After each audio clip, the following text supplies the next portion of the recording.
ಗ್ರಾಮಗಳಿಗೆ ಚೆಕ್ ನೋಡಿ 27 ಅಲ್ಲ, 27. ತಳೇವಾಡಿಗೆ ನಾನು ಡಿಸೆಂಬರ್ ಅಧಿವೇಶನದಲ್ಲಿ ಬಂದಿದ್ದೆ.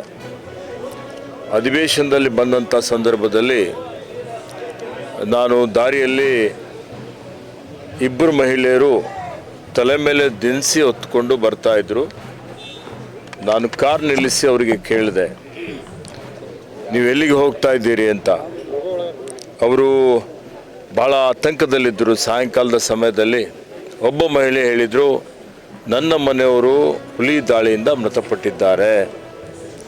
ಇನ್ನೊಬ್ಬ ಮಹಿಳೆ ಕೇಳಿದರೆ ಕರಡಿ ದಾಳಿಯಿಂದ ಅಂಗವೈಕಲರಾಗಿದ್ದಾರೆ ಅನ್ನುವಂಥ ಮಾತನ್ನು ಹೇಳ್ತಾರೆ.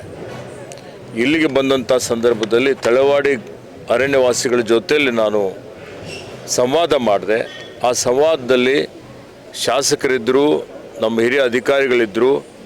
ಅಂಥ ಸಂದರ್ಭದಲ್ಲಿ ಅವರ ಸ್ವಯಂ ಇಚ್ಛೆಯಿಂದ ನಾವೆಲ್ಲ ಇಲ್ಲಿಂದ ಪುನರ್ವಸತಿ ಅಂದರೆ ಅಲ್ಲಿಗೆ ನಾವು ರಿಲೋಕೇಟ್ ಆಗ್ತೀವಿ ಅನ್ನುವಂಥ ಒಂದು ತಮ್ಮ ಇಚ್ಛೆಯನ್ನು ವ್ಯಕ್ತಪಡಿಸಿದರು.